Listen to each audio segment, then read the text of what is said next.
Hai semuanya, kali ini aku akan ngebahas salah satu sistem tubuh yang penting, yaitu sistem pernapasan.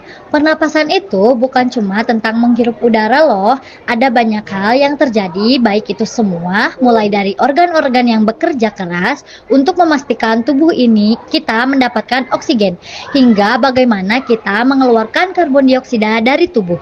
Di video ini, aku akan mempelajari bersama mulai dari cara kerja sistem pernapasan, gangguan yang bisa terjadi, hingga mekanisme pertukaran gas yang bikin tubuh kita tetap berjalan dengan lancar. Yuk, langsung aja kita mulai. Check it out. Yang pertama, perbedaan sistem pernapasan dan respirasi. Sistem pernapasan dan respirasi seringkali disamakan, padahal keduanya berbeda. Sistem pernapasan adalah serangkaian organ yang bekerja untuk memasukkan oksigen ke dalam tubuhnya dan mengeluarkan karbon dioksida. Ini melibatkan hidung, trakea, bronkus, paru-paru, dan evolus. Paru-paru dan evolus. Proses ini berfungsi sebagai jalan masuk dan keluarnya udara. Respirasi di sisi lain adalah proses yang terjadi di dalam sel tubuh di mana oksigen digunakan untuk menghasilkan energi ATP. Dalam sel selama respirasi seluruh ini karbon dioksida dihasilkan sebagai produk sampingan yang harus dikeluarkan dari tubuh. Bagian-bagian organ sistem pernapasan. Yang pertama ada hidung. Udara pertama kali masuk lewat hidung. Di sini udara disaring oleh rambut halus dan mukus yang menghilangkan debu dan partikel kotor. Hidung juga melembabkan dan menghangatkan udara agar nyaman saat mencapai paru-paru. Kedua, ada faring, tenggorokan saluran yang menghubungkan hidung dan trakea. Di sini udara bisa tercampur dengan udara yang dihirup melalui mulut. Ketiga, ada laring, pangkal tenggorokan. Di sini terdapat pita suara. Selain berfungsi untuk menghasilkan suara, laring juga mengarahkan udara ke trakea dan melindungi saluran pernapasan agar tidak tersumbat benda asing.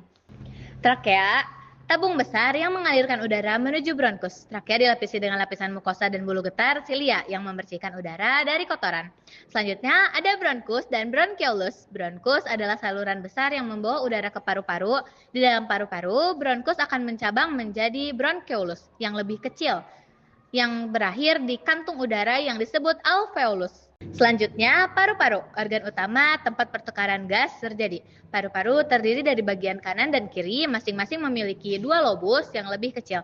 Paru-paru ini memiliki banyak alveolus untuk memperbesar permukaan pertukaran gas. Selanjutnya, alveolus, kantung udara yang sangat kecil dan tipis di dalam paru-paru. Disinilah oksigen dari udara ditukar dengan karbon dioksida yang dihasilkan oleh tubuh.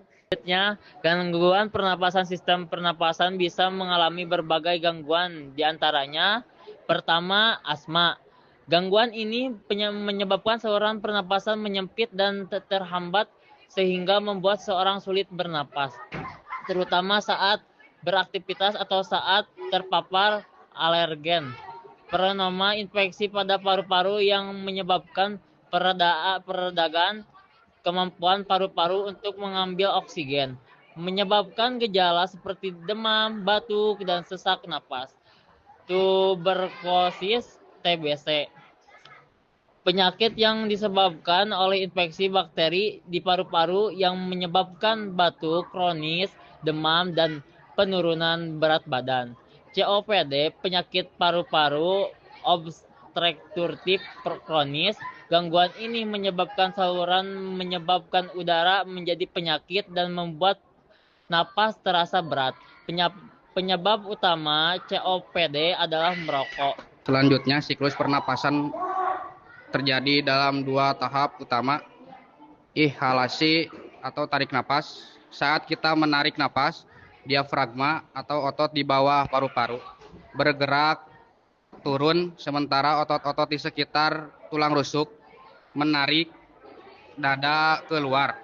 Hal ini membuat rongga dada membesar sehingga udara masuk ke paru-paru.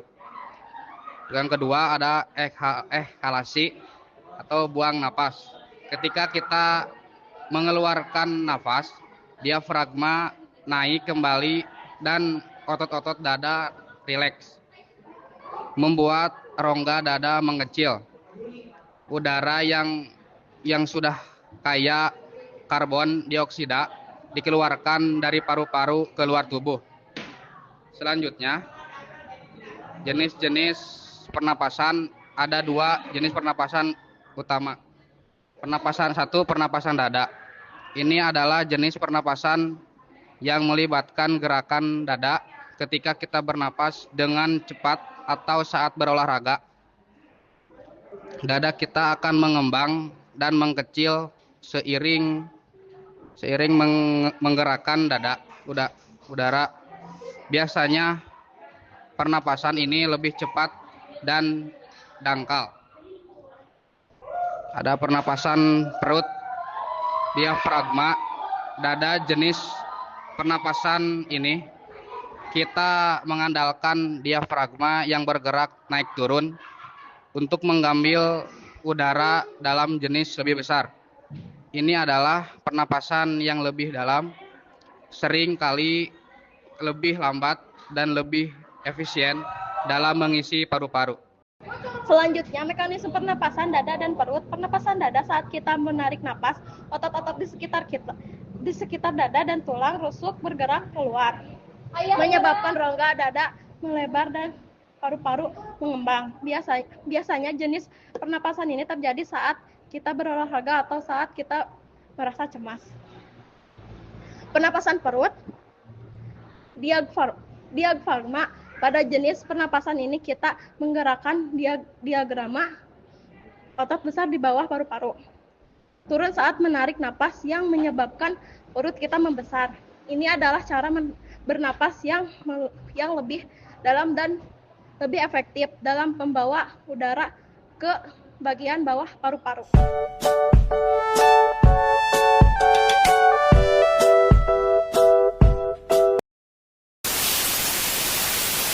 Ada mekanisme pertukaran oksigen dan karbon dioksida di alveolus. Oksigen yang kita hirup akan masuk ke dalam pembuluh darah kecil yang disebut kapiler. Oksigen ini kemudian disalurkan ke seluruh tubuh, digunakan untuk menghasilkan energi di sel-sel tubuh. Sebaliknya, karbon dioksida yang dihasilkan sebagai produk sampingan dari proses tersebut dipindahkan dari darah ke alveolus dan kemudian disalurkan saat kita menghembuskan napas. Dan yang terakhir adalah faktor-faktor yang mempengaruhi laju pernapasan. Laju pernapasan kita bisa berubah tergantung pada beberapa faktor, antara lain yang pertama, aktivitas fisik. Saat berolahraga, tubuh membutuhkan lebih banyak oksigen sehingga laju pernapasan akan meningkat. Yang kedua, emosi, stres, cemas, atau bahkan panik dapat menyebabkan kita bernapas lebih cepat atau lebih pendek. Dan yang terakhir, kesehatan. Penyakit atau gangguan pernapasan seperti asma atau pneumonia bisa menyebabkan laju pernapasan menjadi lebih cepat atau bahkan lebih lambat dari biasanya. Nah, jadi itu dia penjelasan tentang sistem pernapasan. Semoga kalian jadi lebih paham dan bisa menjaga kesehatan pernapasan dengan baik. Kalau ada pertanyaan, tulis saja di kolom komentar. Jangan lupa like, share, dan subscribe untuk video-video menarik lainnya. Terima kasih sudah menonton. Sampai jumpa. Thank you.